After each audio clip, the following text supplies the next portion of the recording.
శ్రీ సచిదానంద సమర్థ సద్గురు సాయి మహారాజ్కి జై.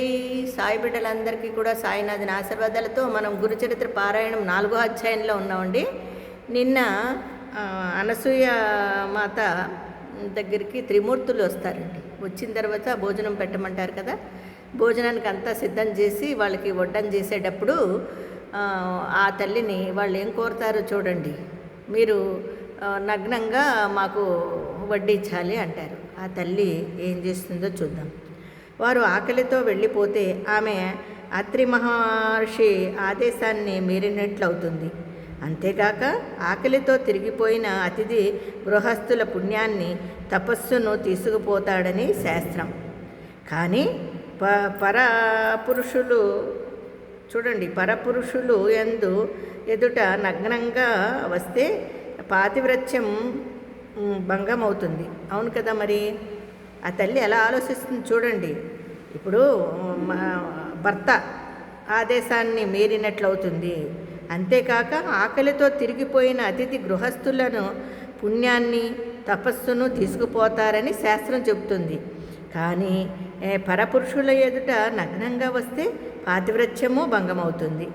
పరస్పర విరుద్ధమైన ధర్మాల మధ్య తనను చిక్కించుకోజోచిన అతిథులు సామాన్యులుగారని ఆమె వెంటనే గ్రహించింది. వీరు మామూలు వాళ్ళు కాదు అని గ్రహించింది. ఎలాగా?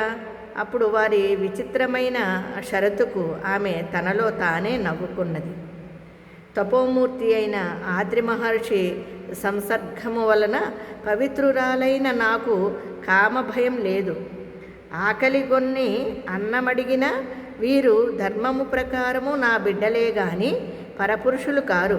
చూడండి ఆ తల్లి ఎంత అద్భుతంగా ఆలోచించిందో. ఏం చేయాలి? నా భర్త విషయానికి వచ్చినా నాకు అనిపించిన వాళ్ళు నా బిడ్డలతో సమానం, మరి నేను ఎలాగా అని ఆలోచించి ఆ తల్లి ఏం చేస్తుందో చూడండి. ఆకలి కొని అన్నమడిగిన వీరు ధర్మము ప్రకారము నా బిడ్డలే కానీ పరపురుషులు కారు అనుకుని ఆ సాధ్వి, అయ్యలారా అలానే చేస్తాను, భోజనానికి లేవండి అని చెప్పి ఆశ్రమం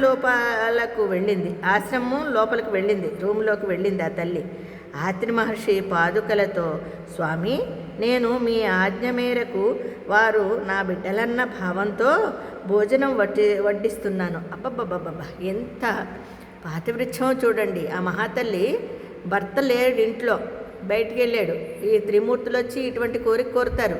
ఆ తల్లి చూడండి, భర్త పాదుకలను తాకి భర్తని, వారు నా బిడ్డలు కదా, మన బిడ్డలతో సమానం, నాకు బిడ్డల్లాంటి వాళ్ళు, మరి వాళ్ళకి భోజనం వడ్డిస్తాను అని చెప్పుకొన్నది.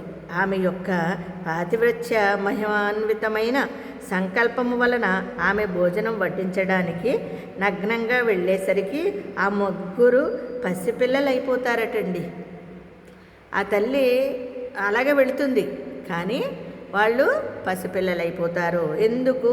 ఇవి పాతివ్రత్యము అంత గొప్పది. ఆ మహాతల్లి అంత అతి మహాముని భార్య ఆవిడి, ఒక మహర్షి భార్య ఆవిడి కాబట్టి ఆ తల్లి ఆ భర్తని అనుకుని ఇలా వెళ్ళేసరికి వాళ్ళు చిన్నపిల్లలు అయిపోతారండి. ఆమె ఆ భావాన్ని అనుసరించి ఆమెకు బాలింతరాలికి ఇవ్వవలే స్తన్యం వచ్చింది.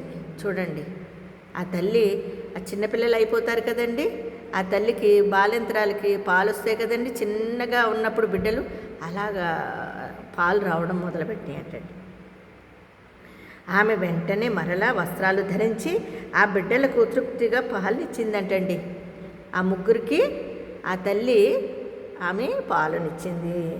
నిరంతరము సృష్టి చేసి అలసినవాడిలా బ్రహ్మదేవుడు ప్రపంచాన్ని పాలించి అలసినవాడిలా శ్రీ మహావిష్ణువు జగత్ సంహారము కార్యక్రమం వలన సొలిపోయిన వానిలాగా శంకరుడును. అంటే ఇక్కడ చూడండి, వాళ్ళ ముగ్గురు కూడా ఆ తల్లి పాలు తాగేసిన తర్వాత వాళ్ళిద్దరూ చూడండి, ఆ బిడ్డలు తృప్తిగా పాలిచ్చింది కదా ఆవిడ ఇచ్చిన తర్వాత సృష్టి చేసి అలసిన వాడిలాగా బ్రహ్మ, దేవుడు ప్రపంచాన్ని పాలించిన అలసిపోయిన వాళ్ళగా విష్ణుమూర్తి, జగత్సంహారము చేసి అలసిపోయిన వాళ్ళగా శంకరుడు అనసూయాదేవి యొక్క పాతివృత్య మహిమను గ్రోలి విశ్రాంతి చెందారు.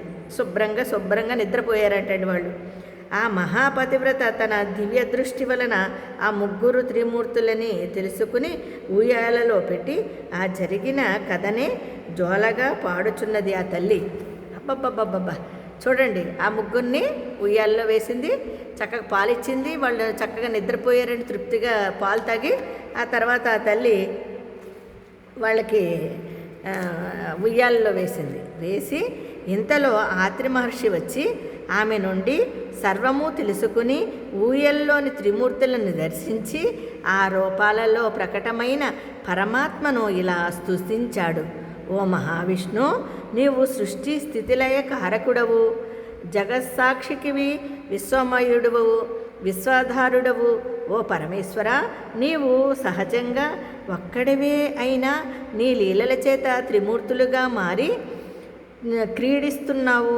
వాస్తవానికి ఈ జగత్తు నీ కంటే వేరు కాకపోయినా మసక చీకటిలోని త్రాడు దానికి భిన్నమైన పాముగా గోచరించినట్లు నేను నాది అనే మాయతో గూడిన భావన వలన నీకంటే వేరే అయినట్లు జీవులకు గోచరిస్తున్నది.